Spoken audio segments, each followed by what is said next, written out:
Hello everyone, welcome to my channel Captain Trading and today I will discuss about railway stocks जो बहुत अच्छी तरीके से भागा है पिछले 1-2 हफ्तों से अब बोल सकते हो और पिछले 2-3 दिनों में तो इसका मतलब ताबड़तोड़ रिकॉर्ड ब्रेकिंग हाई है। तो यहाँ पे डिस्कशन जो मैं कर रहा हूँ ये हम मेरा जो फर्म है, ये जो मेरा चैनल है, ये किसी भी तरह का सेबी रजिस्टर्ड नहीं है। यहाँ पे किसी भी तरह का बाइंग या सेलिंग का मैं यहाँ पे नहीं दे सकता।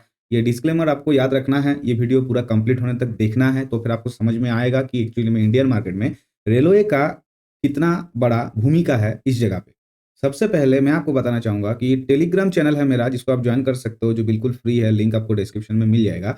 ये वीडियो बनाने का मकसद इतना है कि ताकि आप लोग समझ सके कि कोई भी स्टॉक में अगर इन्वेस्ट करना है तो खुद उसको एनालिसिस करो, खुद चेक करो, उसके बाद अगर आपको लगे तो आप इन्वेस्ट करो। किसी भी गुरु या कोई भी बंदा जो आपको हर दिन मिलता है, आप जानते हैं कि स्टॉक मार्केट में पैसा कमाता है, वो आपको बोला और आपने खरीद लिया, इस तरीके से मत करना। खुद एनालिसिस करो, खुद देखो, समझो, परखो, मार्केट को, इमोशन को देखो, एनालिसिस को देखो, उसके बाद इन्वेस्ट करो। तो इसी वजह से आज जो है हम लोग बात करेंगे।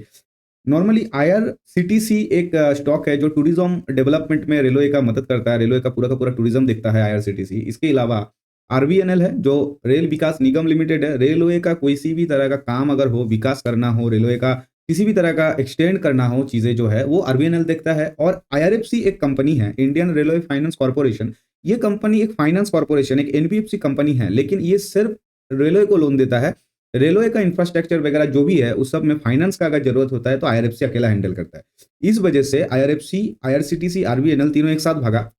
और कल मैं रास्ते में था, 2-3 दिन में था नहीं, रास्ते में था, एक जगह पे गया था मैं, तो मैं चेक कर रहा था। इरकॉन इंटरनेशनल बोल के एक कंपनी है जो रेलवे के साथ ही काम करता है। बंकर वगैरह ये सब जो है, बोगी वगैरह ये सब, जो इंजन वगैरह ये सब का भी काम करता है वो।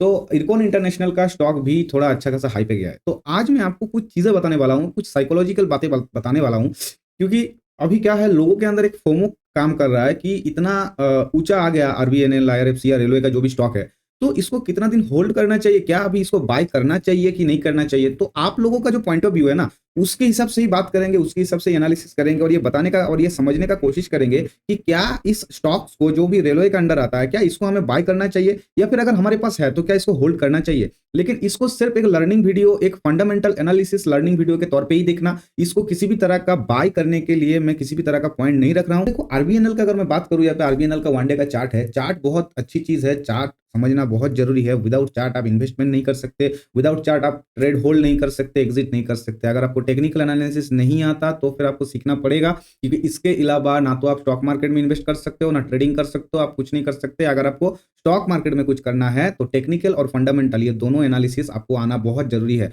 और ये कोई बच्चों का खेल नहीं है कि आप 2 महीना सीख लिया और उसके बाद आप करोड़ रुपया कमा लेंगे, मर्सिडीज या फरारी या लैम्बोर्गिनी खरीद लेंगे। ये कोई बच्चों का खेल नहीं है और ये एक रॉकेट साइंस भी नहीं है कि आपको सालों साल इसके लिए पढ़ाई करना है। लेकिन जितना ज़्यादा पढ़ोगे, जितना ज़्यादा सीखते रहोगे, डिस्कस करते रहोगे, उतना ज़्यादा अपने आप को बेहतर करते रहोगे। इसी वजह से ये वीडियो पूरा देखना, और अगर आपको मिडिल में बोरिंग लगे तो स्पीड को थोड़ा बढ़ा के देखना, लेकिन वीडियो को पूरा देखना, तो फिर आप समझ पाएंगे कि मैं एक्चुअली में क्या बताने का कोशिश कर रहा हूँ और ये वीडियो मैंने क्यों बनाया। ठीक है, तो देखो वीडियो को जल्दी से शुरू करते हैं और आशा करूंगा कि आपको ये वीडियो बहुत अच्छा लगेगा। ठीक है,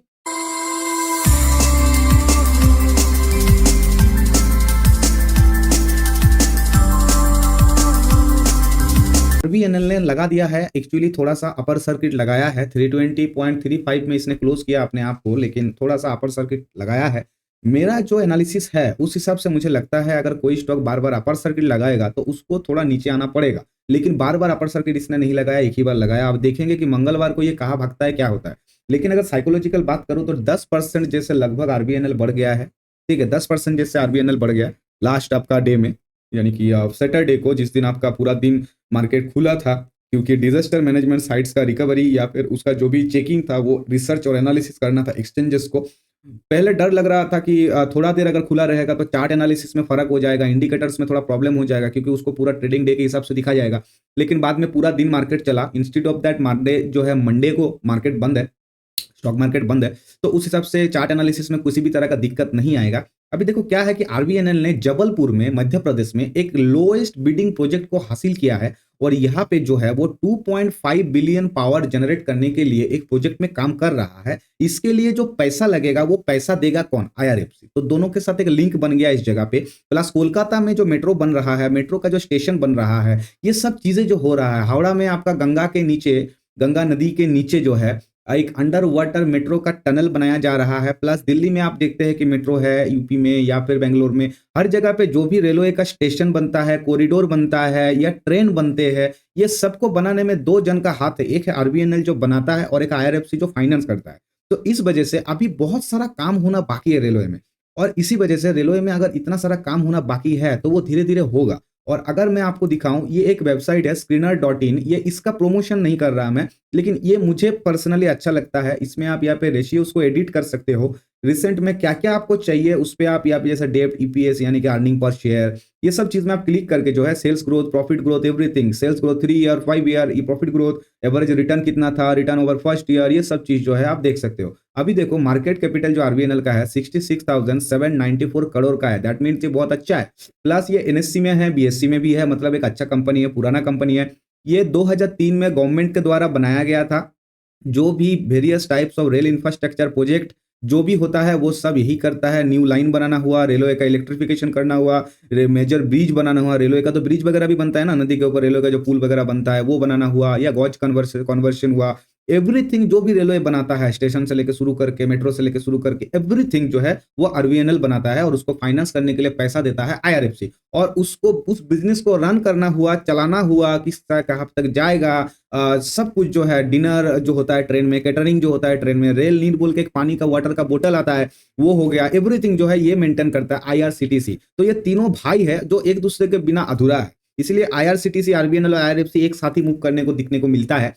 दूसरी बात ऐसा है कि जैसे मान लो अगर ट्रेन बनना बंद हो रहा है या फिर लाइन बिछना बंद हो रहा है, जैसे मेरा घर जहाँ पे है वो है मुकुटमणिपुर, आपने नाम सुना होगा, जो बंगाल में, वेस्ट बंगाल में बांकुड़ा डिस्ट्रिक्ट के अंदर आता है। मुकुटमणिपुर एशिया का सबसे पहला मिट्टी से बंधा हुआ एक डैम था, जो बाद में कंक्रीट का बनाया गया 99 या इस टाइम पे शायद होगा, जो खतरा टाउन से 7 किलोमीटर दूर में है, जहां पे मेरा घर है।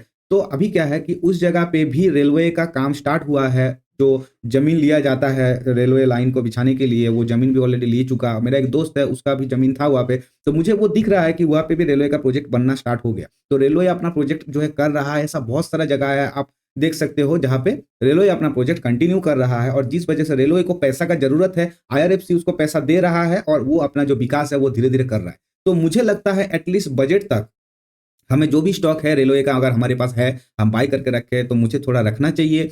और अगर हमें खरीदने का है तो हमेशा टेक्निकल एनालिसिस पे हमें देखना पड़ेगा, पुल बैक के माध्यम से हम उसमें बार बार जो है एंट्री कर सकते हैं, क्योंकि स्टॉक में ज्यादा लॉस नहीं होगा, स्टॉक में ज्यादा प्रॉफिट भी नहीं होगा। ऑप्शन ट्रेडिंग में ज्यादा लॉस और प्रॉफिट होता है, लेकिन स्टॉक में उतना ज्यादा लॉस या उतना ज्यादा प्रॉफिट नहीं होता है। इस वजह से स्टॉक जो है मिडिल क्लास लोगों के लिए, लोअर मिडिल क्लास लोगों के लिए स्टॉक में थोड़ा बहुत इन्वेस्टमेंट करना बहुत अच्छा चीज, फायदेमंद होता है। दूसरी बात ऐसा है कि इसका जो पी रेशियो है ये 45.2 है, जो बहुत अच्छा है, लेकिन इसका बुक वैल्यू जो है 37 रुपीज का, 37.9 का, ये थोड़ा ज्यादा है। ये आप देख सकते हो यहाँ पे, stock is trading at 8.45 times it's book value, यानी इसका जो बुक वैल्यू है उससे ये 8.5 गुना ज्यादा बुक वैल्यू पे ट्रेड कर रहा है अभी। Earnings include on an other income of rupees 1208 crore का जो अर्निंग है वो इंक्लूड है इसमें, और प्रोमोटर होल्डिंग जो है वो थोड़ा कम गया है।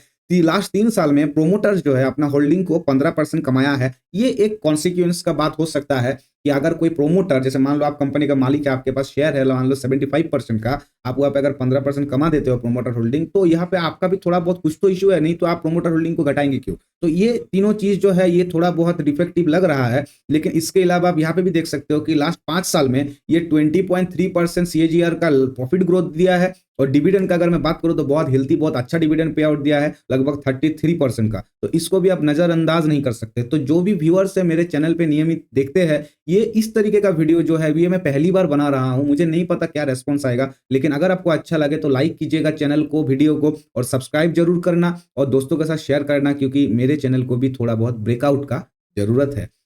तो देखो यहाँ पे अगर मैं बात करूँ आपको, इक्विटी डब्ल्यूसी जो है वर्किंग कैपिटल डेज 56 दिन में इसको जो है इसका पैसा रिटर्न मिल जाता है। डब्ल्यूसी का मतलब होता है, डब्ल्यूसी एक्चुअली ये होगा वर्किंग कैपिटल साइकिल। ईबीटा जो है इसका 27% है, थोड़ा बहुत ठीक ठाक ही है। डेट टू इक्विटी का अगर मैं बात करूं 0.76, चलो ठीक है, पॉइंट के नीचे है तो चलो ठीक है चलेगा, लेकिन थोड़ा कम होता तो और अच्छा होता। बाकी सब जो देख रहा हूं सब कुछ सही है, एकदम परफेक्ट कंडीशन में है। लास्ट डे आप देख सकते हो 9.99, मतलब लगभग 10% आप बोल सकते हो कि ये बढ़ा है। तो देखो ये हो गया। अब देखो क्या है कि जब एक थ्योरी है जिसको कहा जाता है डार्बॉक्स थ्योरी, इसके अकॉर्डिंग अगर कोई stock high and high and high and high लगाता रहता है तो उसमें लोगों का एक पोटेंशियल होता है, एक पैनिक सिचुएशन क्रिएट होता है। लोग उसको ना बेच देते हैं क्योंकि उसको लगता है इतना उठ गया है, आप थोड़ा सा तो गिरेगा तो थोड़ा पैसा बचा लेता हूं। उस चक्कर में स्टॉक थोड़ा बहुत गिर जाता है। एक्चुअली में उसको गिरना नहीं था, उस स्टॉक को कोई प्रोमोटर नहीं बेच रहा है, कोई जो आपका बड़े इन्वेस्टर है, ऑपरेटर है या इंस्टीट्यूशंस है, वो नहीं बेचना चाहता। लेकिन जो पब्लिक है, जो रिटेलर्स है, हम आपके मेरे जैसे जो लोग हैं, वो पैनिक में आके उसको सेल करते हैं अगर कोई स्टॉक बहुत ज्यादा ऊपर जाता है। तो डार्बॉक्स थ्योरी के अकॉर्डिंग आरबीएनएल और आईआरएफसी या रेलवे का जो भी स्टॉक है, मेरे या फिर मार्केट रिसर्च एंड एनालिसिस के हिसाब से 2-3 साल तक के लिए तो होल्ड आराम से किया जा सकता है, क्योंकि रेलवे का विकास होना ही है। रेलवे बढ़ेगा ही बढ़ेगा, क्योंकि आप देखो क्या है कि अगर मैं बात करूं आईआरएफसी का, जो फाइनेंस कॉर्पोरेशन है, रेलवे का फाइनेंसर है, वो 25 बिलियन जो है राइज करने का कोशिश कर रहा है। रेलवे फाइनेंस जो है, आईआरएफसी सिर्फ रेलवे को फाइनेंस करता है, 25 बिलियन जो है वो अपना प्रॉफिट जो है, अपना मुनाफा जो है करने का कोशिश कर रहा है अगला कुछ सालों में, जिस वजह से उसमें जाएगा। प्लस 7 ट्रिलियन इन्वेस्टमेंट आ रहा है, 7 ट्रिलियन इन्वेस्टमेंट आ रहा है चारों तरफ से, जिस वजह से ये स्टॉक को तो बढ़ना ही है, अपर सर्किट तो लगाना ही है। प्लस रेल स्टेशन बनना हुआ, कॉरिडोर बनना हुआ, कोई भी रेल का इंफ्रास्ट्रक्चर बनना हुआ, ट्रेन बने, इंजन बने, मालगाड़ी बने, उसका बोगी बने, एवरीथिंग कुछ भी बने, आप देख तो उसके लिए आईआरएफसी को देना पड़ेगा पैसा, आरबीएनएल को जो बनाएगा, और आईआरसीटीसी चलाएगा, जो मैंने पहले ही बताया। प्लस एक बात है, आईआरसीटीसी जो है रिलीजियस टूरिज्म में ज्यादा ध्यान दे रहा है आजकल। अगर आप बात करें राम मंदिर का देख लो, या फिर आप बनारस काशी विश्वनाथ उस जगह पे देख लो, या फिर साउथ इंडिया में कुछ टेम्पल्स है वहां पे देख लो, हर जगह पे जो है टूरिज्म जो आईआरसीटीसी हैंडल कर रहा है, ये आपका पूरा का पूरा टूरिज्म जो है मतलब रिलीजियस टूरिज्म के ऊपर भी ध्यान दिया जा रहा है। प्लस ये इंडिया है, ये संस्कृति का देश है। युगों युगों से यहाँ पे लोग अपना संस्कृति को पकड़ के रखे हैं अभी तक, जहाँ पे मतलब सुबह उठ के भगवान का गाना सुना जाता है रेडियो पे, या फिर अभी तो रेडियो नहीं, ब्लूटूथ स्पीकर है, कंप्यूटर मोबाइल है, जहाँ पे सुबह उठ के हनुमान चालीसा पढ़ा जाता है, या फिर सुबह उठ के जैसे किसी भी अलग अगर धर्म का बात है तो वो लोग बाइबल पढ़ते हैं, कुरान पढ़ते हैं। इंडिया में ये चीज बहुत अच्छा चीज है जो अपने अपने संस्कृति को पकड़ के रखे हैं, जिस वजह से यहाँ पे रिलीजियस टूरिज्म का जो बात है ये बहुत अच्छा जाएगा, चाहे वो दरगाह जाना हुआ, गुरुद्वारा जाना हुआ, या किसी भी तरह का मंदिर में जाना हुआ। तो रिलीजियस टूरिज्म के चलते मिडिल क्लास जो लोग है या लोअर मिडिल क्लास जो लोग है, वो लोग ज्यादातर भरोसा जो है, ज्यादातर जो जाते हैं वो लोग पैसे के अकॉर्डिंग अगर कैलकुलेशन किया जाए तो सब ट्रेन पे ही निर्भर है। कोलकाता मुंबई जैसे जगह पे लोकल ट्रेन में हर दिन इतना भीड़ होता है कि आप धारणा नहीं कर सकते। अगर आप कोलकाता मुंबई में रहते हो तो आपको समझ में आएगा, अगर आप लोकल ट्रेन में जाना आना कर सकते हो तो आपको समझ में आएगा। तो जिस वजह से आईआरएफसी में फाइनेंस आ रहा है और आरबीएनएल अपना अपना जो प्रोसीड्यूर है, इंफ्रास्ट्रक्चर है, उसको धीरे धीरे बढ़ाने का कोशिश कर रहा है और वो बढ़ भी रहा है। जिस वजह से क्या है कि ये जो स्टॉक्स है ये अगला 2-3 साल में आई बिलीव कि बहुत अच्छा रिटर्न देगा। आईआरएफसी को मैं तब से देख रहा हूँ जब उसका प्राइस 35 समथिंग था। उसके बाद मैं मेरा जो स्टूडेंट्स है जो मेरे पास क्लास करते हैं, जो सिखाता हूँ मैं, जिनको प्राइवेट ट्यूशन फीस बस छोटा सा एक फीस लेता हूँ, छोटा सा, तो वहाँ पे मैं उन लोगों को ये बताता भी हूँ कि किस तरीके से आप लोगों को एनालिसिस करना है, क्या है नहीं है। लेकिन दुःख का बात ये है कि मैं ऑनलाइन नहीं देता, ऑनलाइन क्लास नहीं कराता, क्योंकि एजुकेशन को मैं बिज़नेस नहीं करना चाहता। मेरा छोटा-सा सेटअप है, छोटा-सा 2-3 जन, 4 जन, 5 जन का ही मेरा होता है। अपना जो लोग हैं वही लोग हैं, ठीक है? तो मुद्दा बात ये है कि जो स्टॉक है, जो मैंने बताया आपको, ये बाइंग सेलिंग के लिए नहीं बताया, लेकिन तुम सोचो, मतलब आप लोग सोचिए कि ये जो रेलवे का स्टॉक है, क्या इसको खरीदना चाहिए या क्या आपको बाय करना चाहिए, या बाय अगर है तो कितना देर तक होल्ड करना चाहिए? कमेंट में अपना राय जरूर बताना, टेलीग्राम चैनल में ज्वाइन करना, और अगर मुझसे कोई भूल हुआ हो तो भी कमेंट में बताना। जैसे कि मैंने पहले भी कहा और एक बार बता रहा हूं, डिस्क्लेमर के हिसाब से ये किसी भी तरह का बाय सेल इंडिकेशन नहीं है, ठीक है? तो मिलेंगे फिर नेक्स्ट वीडियो में, और भी बहुत अच्छा वीडियो लेके आने का कोशिश करूंगा आप लोगों के लिए, ठीक है? और अगर कोई भी बात हो, कुछ भी जानना हो तो कॉमेंट में जरूर बताना। Till then thank you guys, और आपका दिन अच्छा हो और ये वीकेंड बहुत अच्छे से एंजॉय कीजिए।